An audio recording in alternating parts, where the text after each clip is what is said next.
Most home buyers don't end up regretting their purchase just because of bad luck. They end up regretting it because of bad decisions. I make very bad decisions. A recent survey showed that 45% of recent home buyers had regrets about the home they bought. Now, in this video, I'm going to go over some of the biggest mistakes I see buyers make. Every one of these mistakes comes from real scenarios I have seen firsthand over my 18 years in the business. So if you're planning on buying a home soon, listen up, because these 8 mistakes are the reason buyers lose money, sleep, and end up regretting their home purchases every year. Mistake number 1, thinking all markets are the same. You see a headline, prices are cooling nationwide, or bidding wars are back. Both can be true somewhere. National headlines don't tell you what's happening in your neighborhood. Even within the same suburb, different price ranges and property types can have totally different market conditions. I live in the Cleveland area, and the market here doesn't move like Phoenix or Tampa. And a $300,000 home in Avon doesn't behave like a $300,000 home in Parma. Here in Lakewood, where I live, we have homes that are selling within a day or two with multiple offers over asking price. But we also have homes that are sitting on the market for weeks or months and going through multiple price reductions. What matters is your neighborhood, your price point, and your property type. This is where working with a great real estate agent comes in. You need someone who knows the trenches, who understands what's going on in your desired areas, within your desired price range, and with your desired housing type. Condo markets behave differently than single-family home markets, and starter homes don't follow the same trends as luxury listings. Even in the same zip code, you can have one street in a seller's market and another in a buyer's market. That's how local this really gets. The headlines can give you a general picture, but they can't tell you what's happening at the open house down the street. Real estate isn't national news, it's neighborhood news. So before you make any big moves, base your decisions on real local data, not clickbait. That's how smart buyers win. Mistake number 2, not understanding the real cost of home ownership. Most buyers focus on the down payment and the mortgage. That's the easy math. The harder part is everything that comes after. Taxes, insurance, utilities, home maintenance, and repairs. They all add up fast. Your $2,000 monthly payment might be closer to $2,700 or $3,000 once the bills start rolling in. And it's not just the monthly costs. There are one-time and surprise expenses that catch a lot of new homeowners off guard. Roof repairs, sewer backups, a new water heater, even something as small as replacing appliances or landscaping. It all costs more than you think it does. Studies show that nearly 2/3 of new homeowners face unexpected repairs within the first year, averaging over $5,000. So before you buy, ask yourself, can I afford this house if something breaks tomorrow? Because something will eventually. A smart buyer plans for it. That means having a solid maintenance fund and not draining every dollar into the purchase price. You don't want to be the buyer who owns the home but can't afford to maintain it. Owning a home is rewarding, but only if you budgeted for the full picture, not just the mortgage. Before we go further, if you are finding value in this video, hit that like button and subscribe to the channel. I try to bring you no-nonsense real estate advice like this every week. Mistake number 3, maxing out your budget. Just because the bank says you can afford it doesn't mean that you should. Lenders will approve you based on what looks good on paper, not what it feels like to actually live in the home with that payment every month. They don't factor in vacations, kids' activities, home repairs, or the fact that your grocery bill has doubled over the last few years. Everything is getting more expensive, and I have seen too many buyers stretch to the very top of their pre-approval thinking, oh, we'll make it work. And it might at first. Until taxes go up, or your car needs repairs, or the furnace quits in the middle of January, or you lose your job. Then suddenly that dream home feels like a financial trap. The goal isn't to buy the most expensive home that you can qualify for. It's to buy the nicest home that you can comfortably afford each month. One where you can still save up, go out to dinner, go on vacation, and sleep at night without wondering how you'll pay for next month. Because there's a big difference between being a homeowner and being house poor. The first builds wealth. The second builds stress. Mistake number 4, getting too emotional. Buying a home is personal. And that's exactly why it is so easy to lose focus. You walk in, you love the kitchen, you picture your furniture, your family sitting around the table during the holidays, and suddenly logic goes out the window. You start overlooking red flags, convincing yourself that that busy street isn't that bad, or that you'll just remodel the bathroom next year. Problem is, emotion can cloud judgment faster than anything else in real estate. I've seen it happen more times than I can count. A buyer falls in love with a house, offers too much, loses it, and then feels crushed. But a few weeks later, they find another home that's an even better fit, better location, better condition, better value, and then they laugh about how worked up they got over the first one. That's the funny thing about buying.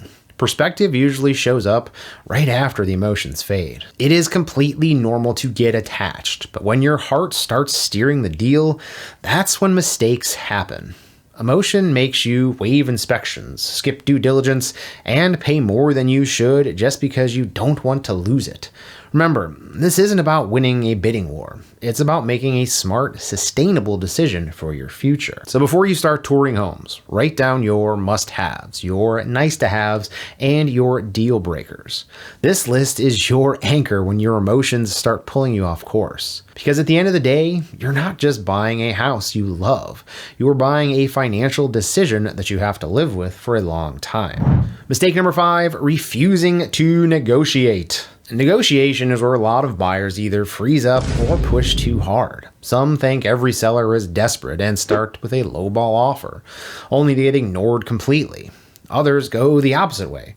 They waive every contingency, skip the inspection, and offer over asking price just to win. Neither strategy really works long term. We're not in 2021 anymore, but we're also not in a buyer's market free-for-all. The truth is, real estate today is more balanced. Sellers know what their homes are worth, and buyers have more leverage, but not all the leverage. A good negotiation finds the middle ground where both sides walk away feeling like they got something they wanted. Here is what smart buyers do.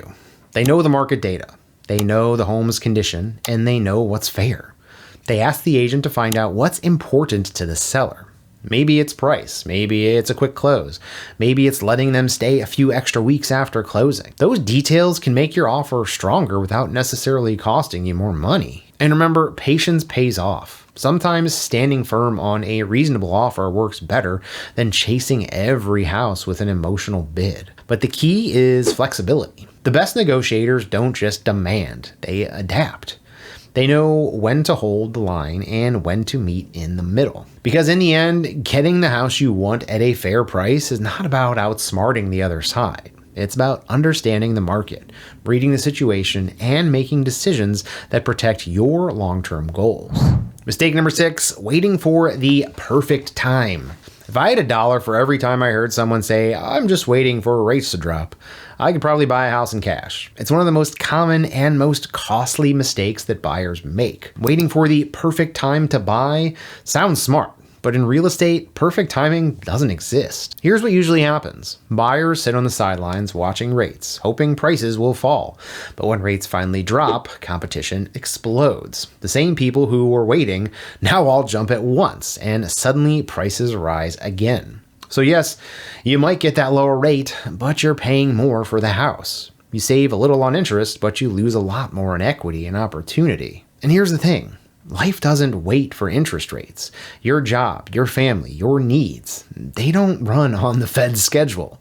Real estate is less about timing the market and more about timing your life. If you've got a stable job, a comfortable budget, and a home that fits your needs, that's your time. I've seen too many buyers hold off waiting for next spring, only to find out that the homes they loved are now out of reach. You don't build wealth by waiting for the stars to align. You build it by acting when the numbers in your life make sense. So stop waiting for perfect conditions. They don't exist. Focus on what you can control, your finances, your goals, your plan, and make the move that's right for you. Mistake number 7, buying the house but not the location. Every buyer falls into this trap at least once. You walk into a home and it's perfect. Big kitchen, updated bathrooms, tons of space, but it's 25 minutes further from work, or the schools aren't that great, or something about the street just feels off. You tell yourself you'll get used to it, but you never really do. You can change just about anything inside of the home. Flooring, cabinets, paint, you can even move walls. What you can't change is where it sits. The neighborhood, the commute, the traffic, the neighbors. These things are permanent. A great house in the wrong location becomes the wrong house faster than you think. I have seen it too many times. Buyers fall in love with the home, ignore the area, and a year later are calling me to sell because the drive's too long, or the kids' schools aren't a good fit, or they just don't feel at home in the neighborhood. Moving again that soon?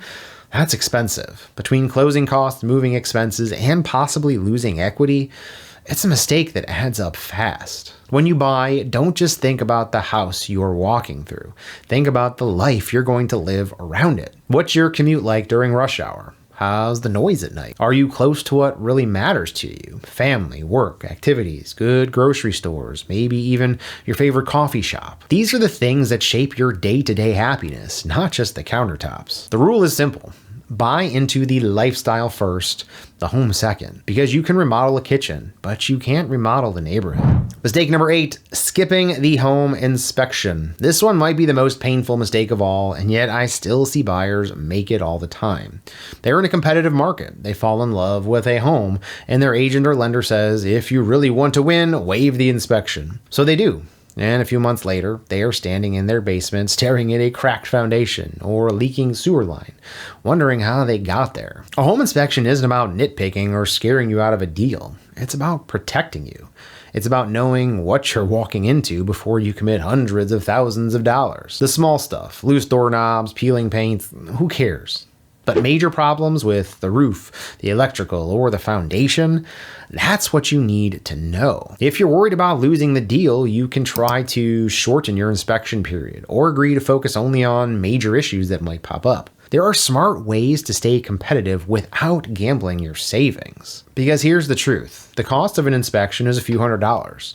The cost of skipping it can be tens of thousands of dollars. According to recent surveys, about 1/3 of homeowners who regret their purchase say it's because of unexpected repairs or maintenance costs that they didn't see coming. That's not bad luck. That's preventable. At the end of the day, buying a home isn't about timing the market or chasing headlines. It's about making smart, informed choices that fit your life. Real estate can build wealth, but only if you buy with your head, not your emotions. Do your homework, stay focused on what really matters, and don't rush into something just because everyone else is. The right home at the right time will always be the one that makes sense for you. And hey, if this kind of real talk is helping you make sense of the home buying process, go ahead and hit that like button and subscribe to the channel. I've got plenty of more videos coming that'll keep you ahead of the curve and out of trouble. Thanks for watching. I'm George Poporad, and I'll see you in the next video.